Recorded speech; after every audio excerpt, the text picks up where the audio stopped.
Hello friends, welcome to Fantasy Good Tamil YouTube channel.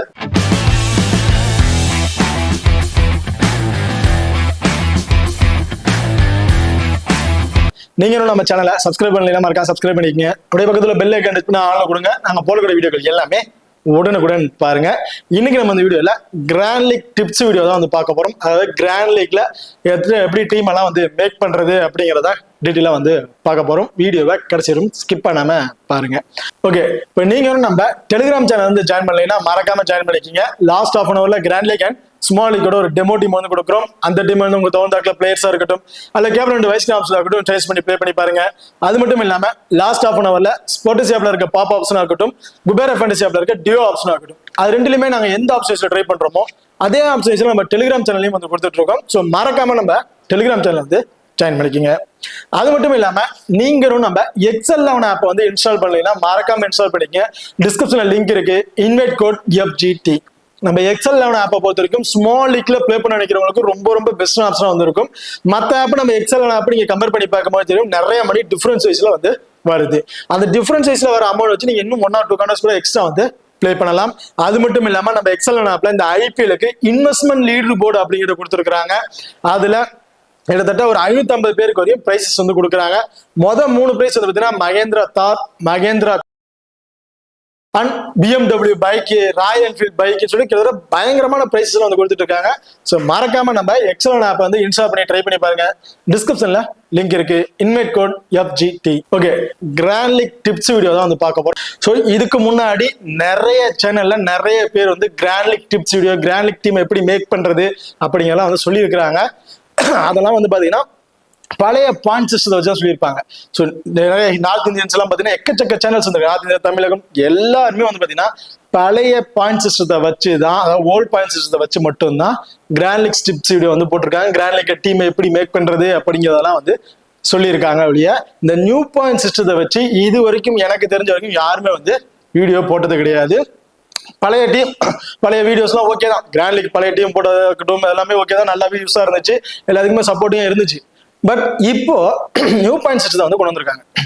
இந்த new point system எதுக்கு change பண்ணியிருக்காங்க, அது யார் யாருக்கு ஃபேவரபுளா இருக்கு அப்படிங்கிறத நம்ம இதுல பார்க்க போறோம். அதை பார்த்துட்டு ட்ரீம் டீம்ல எப்படி மேக் பண்றது, கிராண்ட் லீக்ல டீமை எப்படி மேக் பண்றது அப்படிங்கிறதையும் பார்க்க போறோம். இதுல நான் வந்து டீட்டெயிலா வந்து எழுதி வச்சிருக்கேன். ஸோ நியூ பாயிண்ட் சிஸ்டத்துல பேட்ஸ்மேனுக்கு எப்படி ஃபேவரா இருக்கு, பவுலர்ஸுக்கு யார் பிக் பண்ணணும், ஆல்ரவுண்டர் எப்படிங்கிறத டீட்டெயிலா எல்லாமே வந்து நோட் பண்ணிச்சுக்கேன். இதுல இருக்கிறத நான் வந்து உங்களுக்கு சொல்ல போறேன். இது நான் தெரிஞ்சுக்கிட்டதை உங்களுக்கு பகிர்றேன். ஸோ ஃபர்ஸ்ட் நியூ பாயிண்ட் சிஸ்டம்னா என்ன, எதுக்கு சேஞ்ச் பண்ணியிருக்காங்க அதை முதல்ல நம்ம தெரிஞ்சுக்கணும். ஸோ நியூ பாயிண்ட் சிஸ்டத்தை பொறுத்த வரைக்கும் பேட்ஸ்மேன் அண்ட் பவுலர்ஸ்க்கு வந்து பாத்தீங்கன்னா பழைய பாயிண்ட்ஸுக்கும் இப்ப இருக்க பாயிண்ட்ஸுக்கும் நிறைய இது சேஞ்சஸ் பண்ணியிருக்கிறாங்க. இப்போ எல்லாருமே எடுத்தோடனே நியூ பாயிண்ட் சிஸ்டத்துல தெரிஞ்சுக்கிறது ஒரு சில பேர் என்ன தெரிஞ்சிருக்காங்க அப்படின்னா, நியூ பாயிண்ட் சிஸ்டம் பேட்டிங்கு ஃபேவரா இருக்கு. ஸோ பேட்ஸ்மேன் வந்து அதை நல்லா பர்ஃபார்மன்ஸ் பண்ணாங்க, நம்ம பேட்ஸ்மேனுக்கு ஃபேவராகவே போயிடும் அப்படின்னு சொல்லிட்டு நீங்க டீம் மேக் பண்றது என்ன பண்றீங்க, ஃபுல் அண்ட் ஃபுல் பேட்ஸ்மேனுக்கு ஃபேவராகவே போயிடுறீங்க. பவுலர்ஸை பெருசா கன்சிடர் பண்றது கிடையாது, பேட்டிங்க்கு ஃபேவராகவே எல்லாமே கொண்டு போயிடுறீங்க. சரி, பேட்டிங் ஃபேவராகவே கொண்டு போயிடுறீங்க. டாப் 6 பிளேயர் பேட்ஸ்மேனை எடுத்துட்டு போயிடுறீங்க. அந்த 6 பேருமே அடிச்சு ட்ரீம் டீம் வந்துடுறாங்களா? கிடையாது, வரவும் முடியாது. டாப்ல இருக்கக்கூடிய 6 பிளேயர்ல 2 பிளேயர் 3 பிளேயர் ட்ரீம் டீம்ல வருவாங்க. பேலன்ஸ் இருக்க 3 பிளேயர் ட்ரீம் டீம்ல கூட வர மாட்டாங்க, பெருசா பாயிண்ட்ஸ் கூட அடிக்க மாட்டாங்க. அப்போ அந்த நம்ம வந்து பேட்ஸ்மேனுக்கு ஃபேவரா இருக்குன்னு சொல்லி பேட்ஸ்மேனா பிக் பண்றதுல என்ன ஆகும்? நம்ம நியூ பாயிண்ட் சிஸ்டத்தை கொண்டு வந்திருக்கிறாங்க. அந்த பாயிண்ட் சிஸ்டம் எதுக்கு ஃபேவரா இருக்கு, நம்ம எப்படிலாம் டீமை மேக் பண்ணுவோம் ஒரு அனலைஸ் பண்ணணும். இப்படி பண்ணாமே நிறைய பேர் என்ன பண்ணிடுறாங்க, நியூ பாயிண்ட் சிஸ்டம் பேட்டிங் ஃபேவரா வந்திருக்குன்னு சொல்லிட்டு பேட்டிங் ஃபேவராவே கொண்டு போயிடுறாங்க. ஸோ இதை தான் நான் டெப்தா வந்து உங்களுக்கு சொல்ல போறேன். ஃபர்ஸ்ட் நியூ பாயிண்ட் சிஸ்டத்தை வச்சு பவுலர்ஸுக்கு வந்து பார்த்துருவோம். ஏன்னா பவுலர்ஸை ஃபர்ஸ்ட் பார்த்துட்டு அதுக்கு தகுந்த பவுலர்ஸ் நம்ம பிரிச்சு எடுத்துட்டாவே பேலன்ஸ் இருக்க பேட்ஸ்மேன் அந்த ஆல்ரவுண்டர் ஈஸியா நம்மளால ஐடென்டிஃபை பண்ணி பிரிச்சு எடுத்துட முடியும். ஸோ ஃபர்ஸ்ட் நான் பவுலர்ஸ்ல இருந்து ஆரம்பிக்கிறேன். ஸோ இதுல பவுலிங்கை பொறுத்த வரைக்கும் பவுலிங்க்கு ஃபேவரான ஆப்ஷன் இந்த வெனு பவுலர்ஸுக்கு ஃபேவரா இருக்கா இல்லையா அப்படிங்கிறத நம்ம தெரிஞ்சுக்கணும். அது மட்டும் இல்லாம பவுலர்ஸுக்கு என்னென்ன ஃபேண்டசி பாயிண்ட் சேஞ்ச் பண்ணியிருக்காங்க அப்படிங்கிறத பார்க்கணும். ஸோ இப்போ ட்ரீம் 11ல நிறைய பாயிண்ட்ஸ் வந்து சேஞ்ச் பண்ணிருக்காங்க. பவுலர்ஸுக்கு எதுக்கு சேஞ்ச் பண்ணிருக்காங்க அப்படிங்கிறத ஃபர்ஸ்ட் நம்ம தெரிஞ்சுக்கணும். ஸோ இது எப்படி பார்க்க தெரியலன்னு பரவாயில்ல, சைட்ல வந்து நான் உங்களுக்கு ஷோ பண்றேன். இந்த சைட்ல ஷோ பண்றதை பார்த்து கூட பவுலர்ஸுக்கு எதுக்கு பாயிண்ட்ஸ் வந்து சேஞ்ச் பண்ணிருக்காங்க அப்படிங்கிறத தெரிஞ்சுக்கங்க. அடுத்ததா ரெண்டு டீம்ல இருக்க பவுலர்ஸ்ல டெத் ஓவர் பவுல் பண்ணக்கூடிய பவுலர் ரொம்ப ரொம்ப இம்பார்ட்டன்ட் பிளேயரா வந்து இருப்பாரு. ஸோ இப்போ நான் வந்து டெத் ஓவர் பவுலர் இம்பார்ட்டன்ட் அப்படின்னு சொல்லிட்டேன். நீங்க நான் சொல்றது முழுசா கேட்காம ஸ்கிப் பண்ணி பார்க்கும்போது சரி டெத் ஓவர் பவுலர் இம்பார்ட்டன்ட் சொல்லிட்டாரு, அப்ப நம்ம ரெண்டாவதா பவுல் பண்ற கூட அதாவது செகண்டா பவுல் பண்ற டீம்ல இருந்து கூட டெத் ஓவர் நம்ம இம்பார்ட்டன்ட் கொடுத்துக்குவோம் அப்படின்னு நினைச்சு கொடுத்துட்டேன் அப்படின்னு கூட நீங்க கன்சல்ட் பண்ணலாம். இதுல நல்லா தெளிவா கேளுங்க, டெத் ஓவர் பவுலர் இம்பார்ட்டன்ட் தான். ஆனா எப்ப அவர் இம்பார்ட்டன்ட்னா ஃபர்ஸ்ட் பவுல் பண்றாங்க அப்படிங்கும் போது டெத் ஓவர் பவுலர் இம்பார்ட்டன்ட் இருப்பாரு. இப்போ உதாரணத்துக்கு சென்னை மும்பை 2 பேர் பிளே பண்றாங்கன்னு வச்சுக்கோங்க. அதுல சென்னை ஃபர்ஸ்ட் பவுல் பண்றாங்கன்னா அதுல டெத் ஓவர் பவுல் பண்ணக்கூடிய பவுலர் யாரோ அவங்களுக்கு தான் நீங்க இம்பார்ட்டன்ட் வந்து கொடுக்கணும் ஃபர்ஸ்ட் பவுல் பண்ற மாதிரி இருந்துச்சுன்னா. ரெண்டாவது பாயிண்ட் வந்து பாத்தீங்கன்னா 15 ஓவருக்கு அப்புறம் பவுல் பண்ணக்கூடிய ஒரு ஸ்பின்னர் போத் இன்னிங்ஸ்லுமே இம்பார்ட்டன்ட் பிளேயரா வந்திருப்பாரு. ஏன் ஒரு இம்பார்ட்டன்ட் பிளேயரா வந்திருப்பாரு? இப்போ ஒரு பவுலர் ஒரு ஸ்பின்னர் வந்து 16 ஓவருக்கு அப்புறம் ஒரு ஓவர் போல வராருன்னா அதுக்கு முன்னாடியே கிட்டத்தட்ட 3 ஓவர்ஸ் வந்து பவுல் பண்ணிடுவாரு. அந்த 3 ஓவர்ல பவுல் பண்றாரு, ஒரு 10 டாட் பால் போட்டாரு, 10 பாயிண்ட்ஸ் கிடைச்சிருது. அந்த 16 ஓவருக்கு அப்புறம் அவர் பவுல் போகும்போது ஒரு விக்கெட் எடுக்கிறாரு அப்படின்னா அதுல வந்து எல்பிடபிள்யூமா எடுத்துட்டாருன்னா கிட்டத்தட்ட ஒரு 37+ ஃபேண்டசி பாயிண்ட் அப்படிங்கிறது கிடைச்சிருது. டீம்ல இருக்க பாயிண்ட் அந்த டாட் பால் போட்ட பாயிண்ட் எல்லாம் சேர்த்தோம்னா கிட்டத்தட்ட அதே வந்து ஒரு 50+ ஃபேண்டசி பாயிண்ட் அப்படிங்கிறது கிடைச்சிருது. ஸோ இதனால தான் நான் சொல்றேன் 15 ஓவர்ல 16 ஓவருக்கு அப்புறம் பவுல் பண்ணக்கூடிய ஸ்பின்னர் போத் இன்னிங்ஸ்லயுமே ரொம்ப ரொம்ப இம்பார்ட்டன்டா வந்து இருப்பாரு. ஸோ நம்ம எடுத்து ரெக்கார்ட்ஸ் எல்லாம் எடுத்து பார்க்கணும். இதுக்கு முன்னாடி அந்த பவுலர் எப்படிலாம் பவுல் பண்ணியிருக்காரு, எந்த ஓவருக்கு அப்புறம் பவுலிங் எல்லாம் வராரு அப்படிங்கிறது நம்ம தெரிஞ்சுக்கிட்டு இந்த ஆப்ஷன்ஸ்ல நம்ம பிரிச்சு எடுக்கணும். அடுத்த பாயிண்ட் என்னன்னு பாத்தீங்கன்னா செகண்டா பவுல் பண்ற டீம்ல ஃபர்ஸ்ட் ஓவர்ல இருந்து 15 ஓவருக்குள்ள ஒரு பவுலிங்கை முடிக்கக்கூடிய ஃபாஸ்ட் பவுலர் ரொம்பவே ஒரு இம்பார்ட்டன்டா வந்து இருப்பாரு பவுலர். அது இப்ப செகண்டா பவுல் பண்ற டீம்ல இப்ப ஆர்சிபின்னு எடுத்துக்கோமே, ஆசில்வுட் இருக்கிறாரு. ஆர்சிபி இப்ப ஃபர்ஸ்ட் பவுல் பண்ணும்போது ஆசில்வுட்டுக்கு என்ன ஆப்ஷன் கொடுப்பாங்க அப்படின்னா ஃபர்ஸ்ட் ஓவர் பவுல் பண்ணுவாரு, அதுல இருந்து டெத் ஓவர் கடைசி இந்த 19 இல்ல 20 ஓவர் வந்து பவுல் பண்ண வைப்பாங்க. அதே செகண்டா பவுல் பண்ணும்போது என்ன பண்ணுவாங்கன்னா ஸ்டார்ட் அப் அந்த பவர் பிளேல பவுல் பண்ண வச்சுட்டு கிட்டத்தட்ட அந்த 15 ஓவருக்குள்ளாரியே அவரோட பவுலிங் ஆப்ஷனை வந்து முடிச்சிருவாங்க. ஸோ அப்படிதான் பார்க்கணும். ஸோ ஒரு டீம் இருக்கு ஆர்சிபின்னு எடுத்துக்கிட்டாவே ஆசில்வுட்டுக்கு 2 விதமான பவுலிங் ஸ்டைல கொடுக்குறாங்க. ஃபர்ஸ்ட் பவுல் பண்ண மாதிரி இருந்தா பவர் பிளேலையும் பவுல் பண்றாரு, டெத் ஓவர்லயும் பவுல் பண்றாரு. செகண்டா பவுல் பண்ற மாதிரி இருந்தா பவர் பிளேல இருந்து அந்த 15 ஓவருக்குள்ளாரியே அவரோட ஓவர்ஸ் 4 ஓவரையுமே வந்து முடிச்சிடுறாரு. ஸோ இந்த மாதிரி ஆப்ஷன் எல்லாம் வந்து பார்க்கணும். இப்போ ஆசில்வுட் நம்ம எடுத்துட்டோம், ஓகே அவர் எப்போ பவுல் பண்றாரு, ஃபர்ஸ்ட் பவுல் பண்றாரா செகண்ட் பவுல் பண்றாரு, செகண்ட் பவுல் பண்றாருன்னா இந்த ஓவருக்குள்ளே முடிச்சுடுவாங்க, அப்ப அவரு இம்பார்ட்டன்ட் பிளேயரா வந்திருப்பாரு அப்படிங்கிறத நம்ம நோட் பண்ணிக்கணும். சரி பவுலர்ஸை யார் யாரை எப்படி எப்படி பிரிக்கணும் பார்த்துட்டோம். அவங்களோட பாயிண்ட்ஸ் எல்லாம் எது எதுக்கு என்னென்ன பாயிண்ட்ஸ் அவங்களுக்கு கொடுத்துருக்காங்க அப்படின்னா ஒரு பவுலருக்கு ஸ்டார்டிங் பாயிண்ட் 4 பாயிண்ட் வந்து கொடுக்குறாங்க. ஒரு பவுலர் ஒரு விக்கெட் எடுத்துட்டாரு அப்படின்னா 25 + 1 பாயிண்ட்.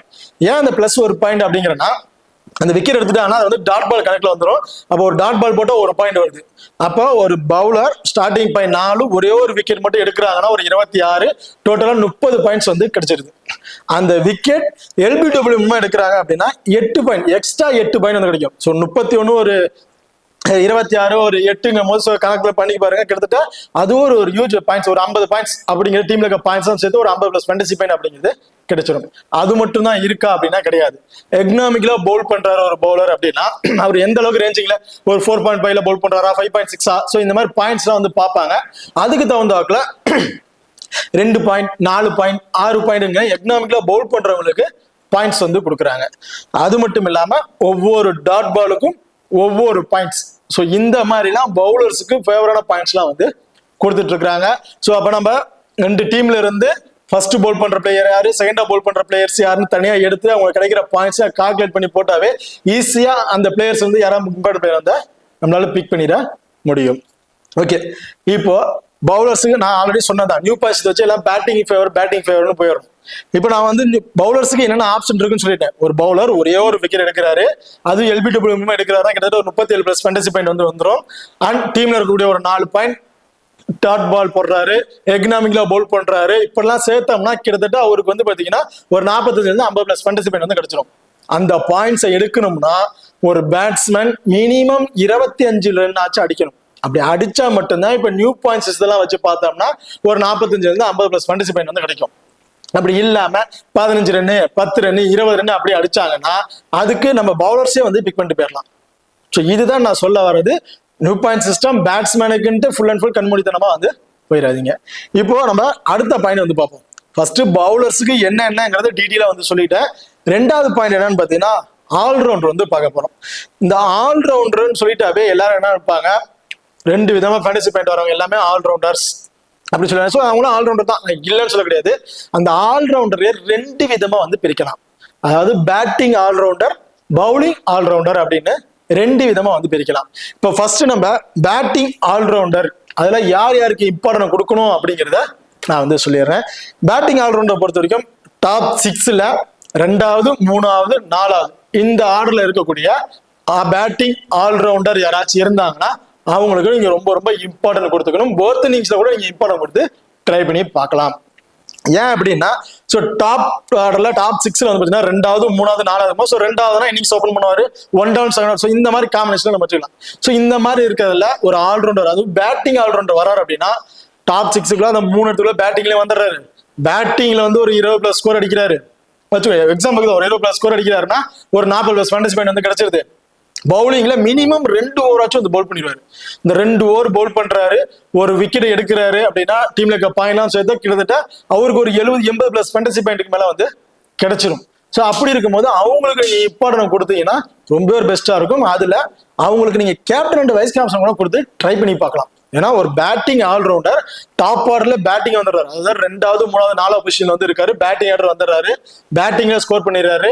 அப்படி இருக்கக்கூடிய மினிமம் 2 ஓவராச்சும் வந்து பவுல் பண்ணிடுறாங்க. ஸோ அப்படி இருக்கவங்களுக்கு நீங்க கண்டிப்பா கேப்டன்ஷிப் கொடுத்து கூட நீங்க ட்ரை பண்ணி பார்க்கலாம். ரொம்ப ஒரு சேஃபான ஆப்ஷன் வந்து இருக்கும்.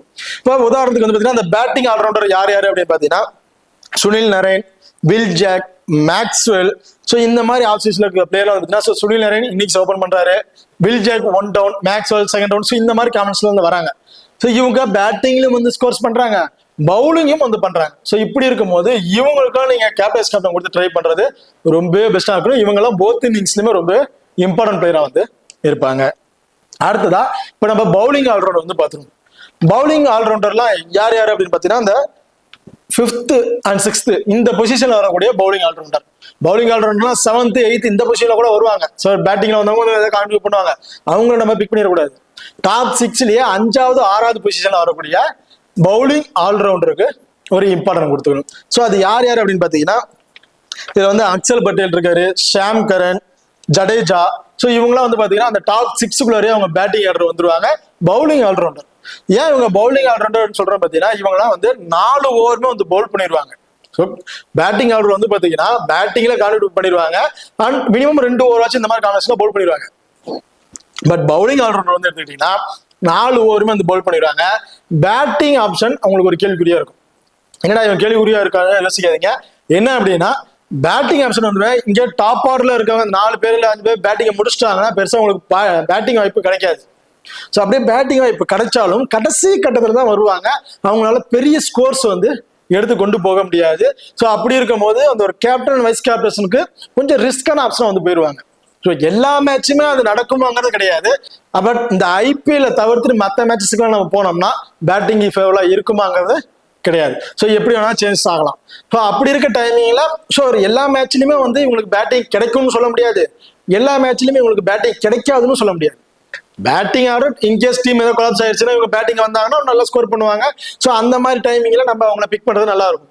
பட் ஒரு பேட்டிங் ஃபேவரான ஒரு வெனுல டாப் ஆர்டர் இருக்கவங்களுக்கு பெருசா விக்கெட் கிடைக்காத ஒரு வெனுல டாப் ஆர்டர் இருக்கவங்களை கிட்டத்தட்ட 4 பேட்ஸ்மேனே மேட்ச் முடிச்சிட்டாங்கன்னா இந்த 5th down 6th இந்த பொசிஷன்ல இருக்கக்கூடிய பவுலிங் ஆல்ரவுண்டருக்கு பெருசா பேட்டிங் ஆப்ஷன் கிடைக்காது, பவுலிங் மட்டும்தான். ஸோ பவுலிங்ல கிட்டத்தட்ட ஒரு 2 விக்கெட் தான் எடுக்கிறாங்கனாலும் ஒரு 50-55+ ஃபேண்டசி பாயிண்ட் தான் கிடைக்கும். அவங்க கேப்டன் வைஸ் கேப்டனுக்கு சூட்டபிளா வந்து இருக்க மாட்டாங்க அப்படிங்கிறத என்னோட விருப்பு. இப்ப அடுத்து வந்து பாத்தீங்கன்னா விக்கெட் கீப்பர். ஸோ இதுதான் மெயினே. இந்த விக்கெட் கீப்பர்ல வந்து பாத்தீங்கன்னா டாப் ஆர்டர்ல வரக்கூடிய விக்கெட் கீப்பர், அது 1 2 3 இந்த ஆர்டர்ல வரக்கூடிய விக்கெட் கீப்பர் ரொம்ப ஒரு இம்பார்ட்டன்ட் பிளேயரா வந்திருப்பாரு. ஸோ டாப் 6ல 1 2 3 இன்னிங்ஸ் ஓபன் பண்ணக்கூடிய பிளேயர்ஸ் அண்ட் 1 down இறங்கக்கூடிய players, sometimes 2nd down. So இந்த மாதிரி ஆப்ஷன் கூட ட்ரை பண்ணுங்க. டாப் 4 பேர்ல ஏதாச்சும் ஒரு விக்கெட் கீப்பர் வந்தா கூட நம்ம இம்பார்ட்டன்ட் வந்து கொடுத்துக்கலாம். ஏன் அப்படின்னு பாத்தீங்கன்னா அவங்க வந்து பேட்டிங்லயும் வந்து நல்ல ஒரு ஸ்கோர் அடிச்சு டாப் ஆர்டர்லயே வரும்போது அந்த பவர் பிளேயர் நல்லா பயன்படுத்திக்கிட்டு நல்ல ஒரு ஸ்கோர் வந்து அடிச்சிருவாங்க. ஒரு பேட்டிங் ஃப்ரெண்ட்லியா இருக்க வேணும்லாம் வந்து பாத்தீங்கன்னா நல்ல ஸ்கோர் அவங்களுக்கு அடிக்க முடியும். அது மட்டும் இல்லாம விக்கெட் கீப்பிங்ல வந்து பாத்தீங்கன்னா ரன் அவுட், ஸ்டெம் பீட், இந்த கேச்சஸ் மூலியமாவே ஒரு 20 to 24+ ஃபேண்டசி பாயிண்ட் வந்து கிடைச்சிருக்கு. அதாவது ஒரு விக்கெட் கீப்பர் டாப் 3ல இருக்கக்கூடிய T&4ல இருக்கக்கூடிய ஒரு விக்கெட் கீப்பர் பேட்டிங் வர்றதுக்கு முன்னாடியே மினிமம் அவருக்கு வந்து என்ன நினைச்சது ஒரு 20ல இருந்து 24 பிளஸ் ஃபேண்டசி பாயிண்ட் அப்படிங்கிறது கிடைச்சிருது. ஃபர்ஸ்ட் இந்த விக்கெட் கீப்பருக்கு எதுக்கு பாயிண்ட்ஸ் இருக்குங்கிறத நம்ம ஃபர்ஸ்ட் சொல்லிடுறேன். அதாவது ஒரு விக்கெட் கீப்பர் கேட்ச் பிடிச்சாரு அப்படின்னா 8 பாயிண்ட் வந்து அவருக்கு கிடைச்சிடும். அதே அவர் ஸ்டெம்பீட் பண்றாரு, அதாவது டைரக்ட் ஸ்டெம்பீட் பண்றாரு அப்படின்னா அவருக்கு வந்து 12 பாயிண்ட் வந்து கொடுக்குறாங்க. அதாவது ரன் அவுட் பண்றாரு அப்படின்னா 6 பாயிண்ட் அப்படின்னு கொடுக்குறாங்க. அதாவது ஒரு ஃபீல்டர் வந்து பாத்தீங்கன்னா பவுல் த்ரோ பண்ணி விக்கெட் கீப்பரை கேட்ச் பிடிச்சி அவர் ஸ்டெம்பீட் பண்றாரு அப்படின்னா அந்த ஃபீல்டருக்கும் 6 பாயிண்ட் வந்து கொடுக்குறாங்க, அந்த ஸ்டெம்பீட் பண்ண விக்கெட் கீப்பருக்கும் 6 பாயிண்ட் வந்து கொடுக்குறாங்க. ஸோ அப்ப இந்த பாயிண்ட்ஸ் வந்து பாருங்கன்னா ஒரு ஸ்டெம்பீட் பண்றாருன்னா ஒரு 12 பாயிண்ட், ஒரு கேட்ச் பிடிக்கிறாருன்னா ஒரு 8 பாயிண்ட், ஒரு ரன் அவுட் பண்றாருன்னா ஒரு 6 பாயிண்ட்.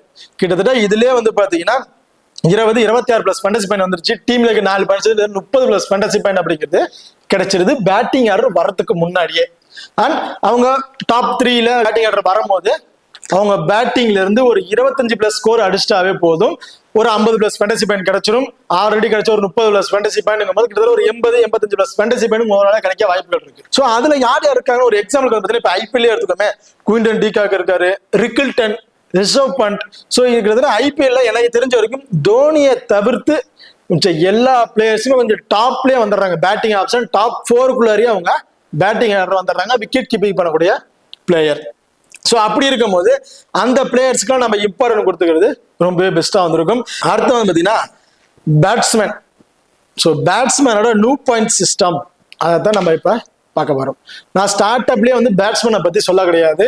ஏன் அப்படின்னு பாத்தீங்கன்னா ஸ்டார்ட் அப்ல சொல்லிட்டேன் அப்படின்னா உங்களுக்கு பெருசா டெப்தா தெரியாது. ஏன்னா இப்ப எல்லாருமே தெரிஞ்சுக்கிட்டு இருக்குது என்னன்னா பேட்டிங்க்கு பாயிண்ட்ஸ் சேர்ந்துருச்சு, பேட்ஸ்மேனுக்கு ஃபேவரா தான் போகணும், பேட்ஸ்மேனுக்கு ஃபேவரா தான் போகணும் அப்படிங்கிறதான் பண்ணிட்டு இருக்காங்களே இல்லையா, பவுலர்ஸுக்கு எல்லாம் என்ன ஆப்ஷன் இருக்கு அப்படிங்கிறது யாரும் பார்க்கறது இல்லை. ஸோ அதனால தான் ஸ்டார்ட் அப்ல நான் பவுலர்ஸை வந்து சொல்லிட்டேன், கடைசியில வந்து பேட்ஸ்மேனை பத்தி நான் சொல்ல போறேன்.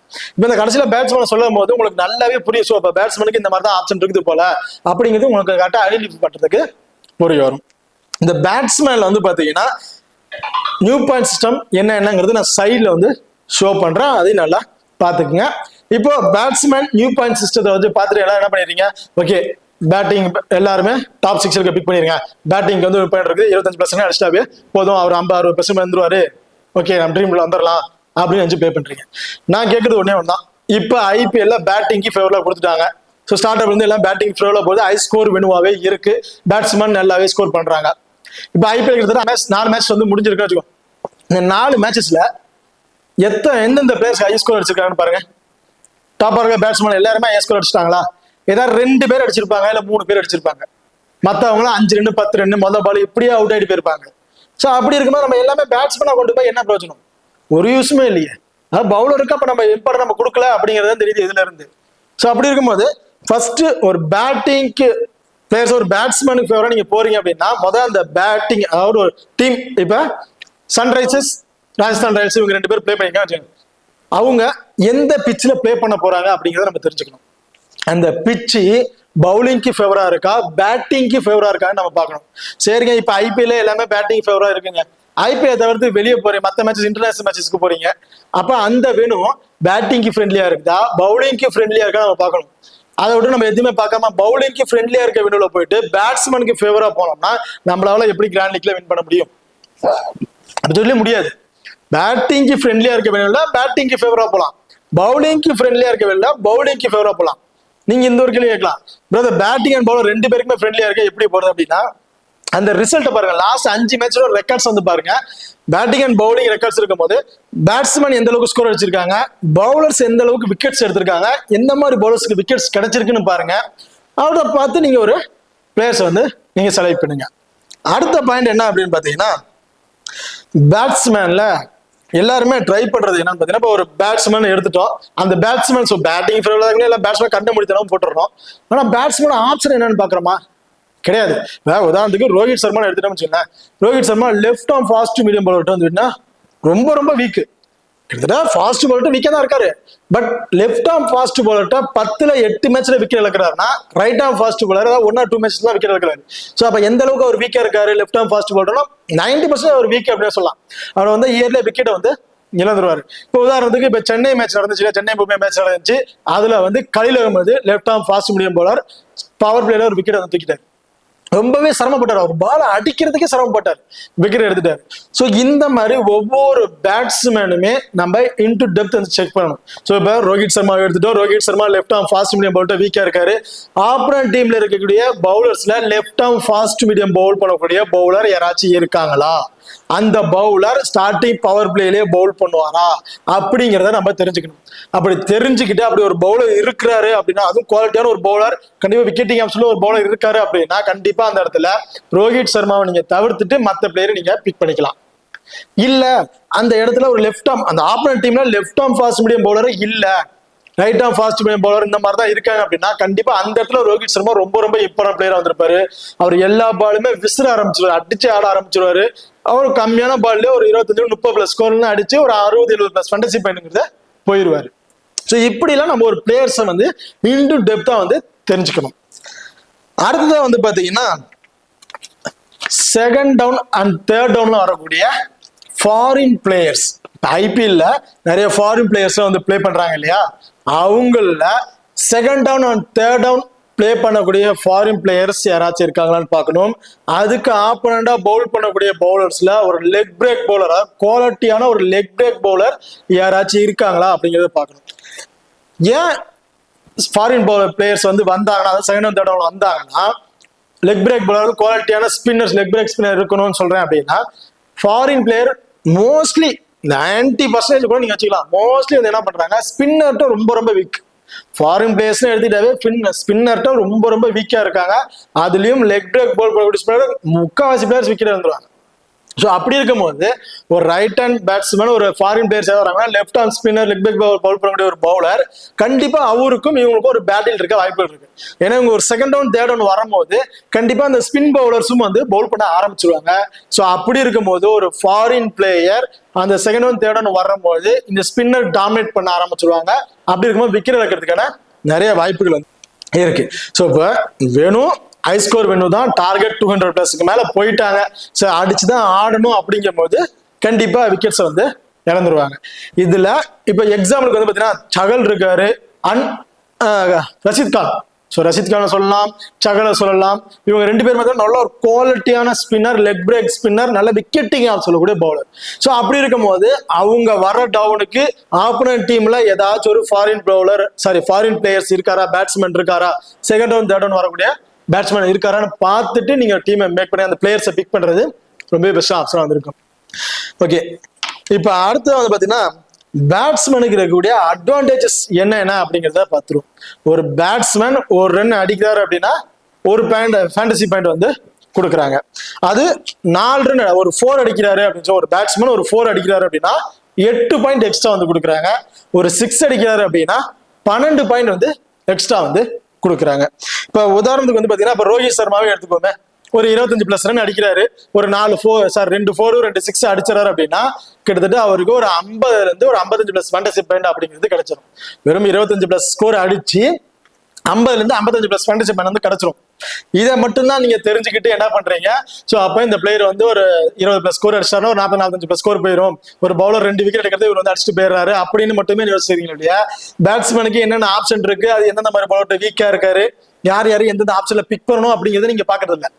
ஸோ அதை தான் வந்து நான் இதுக்காக தான் இந்த பாயிண்ட்ஸ் வந்து பேட்ஸ்மேனோட பாயிண்ட் வந்து கடைசியில வந்து நான் வந்து சொன்னது.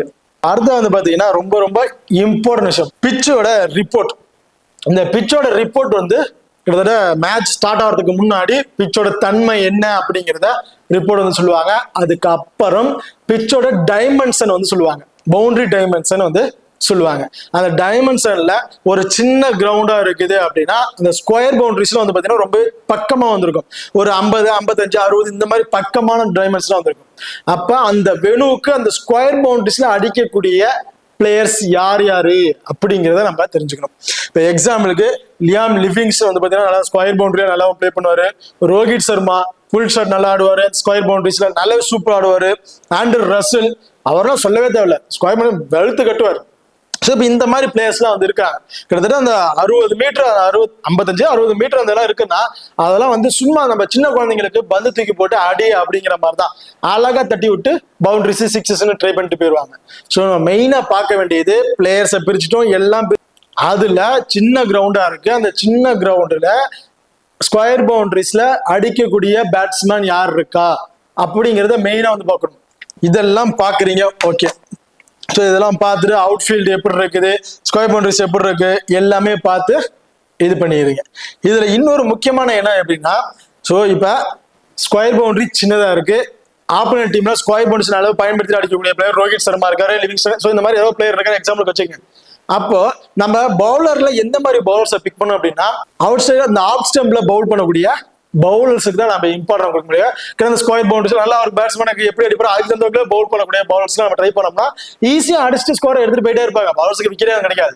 ஸோ அப்படி இருக்கும் போது இந்த ஸ்கொயர் பவுண்டரி சின்னதா இருக்குன்னு தெரிஞ்சுக்கிட்டாவே அப்ப கரெக்டா அந்த லைன் அண்ட் லென்த்ல இந்த அவுட் சைடு அந்த ஆஃப் ஸ்டம்ப்ல வந்து பவுல் பண்ணக்கூடிய பவுலர்ஸ்க்கு நம்ம இம்பார்ட்டன் வந்து கொடுத்துக்கணும். அடுத்ததா முக்கியமான ஒரு ஆப்ஷன் என்ன பார்த்தீங்கன்னா, captain and vice captain. Bro நான் வந்து பிளேயர்ஸ் நீங்க சொன்ன மாதிரி எல்லாமே இன்ச்சு பை இன்ச்சா பார்த்துட்டு ஒரு 11 பேர் பிரிச்சுட்டேன். ஆனா கேப்டன் அண்ட் வைஸ் கேப்டனை யாருக்கு கொடுக்கறதுன்னு தெரியல, ரொம்பவே டவுட் இருக்கு, ரொம்ப மண்டையை போட்டு பிச்சுக்கிற மாதிரி இருக்கு அப்படின்னா அதுக்குதான் இப்போ சொல்ல போறேன். இதுல ஸ்டார்டிங்ல நான் சொல்லிட்டேன், பவுலிங்ல டெத் ஓவர் பவுல் பண்ணக்கூடிய பவுலர், ஃபர்ஸ்ட் பவுல் பண்ணக்கூடிய பவுலர் ரொம்ப ரொம்ப எப்படா இருப்பாரு, கேப்டன் வைஸ் கேப்டனுக்கு ரொம்பவே சூட்டபான பிளேயரா வந்து இருப்பாரு. ரெண்டாவது பாயிண்ட், ரெண்டாவது மூணாவது நாலாவது பிளேஸ்ல வரக்கூடிய பேட்டிங் ஆல்ரவுண்டர். இப்ப ரெண்டாவதுனா இன்னிங்ஸ் ஓபன் பண்ணக்கூடிய பிளேயர், 1 down 7 இந்த மாதிரி காம்பினேஷன்ல வரக்கூடிய பேட்டிங் ஆல்ரவுண்டர் போத் இன்னிங்ஸ்லயுமே நீங்க captain and vice captain option கொடுத்து ட்ரை பண்ணி பார்க்கலாம்.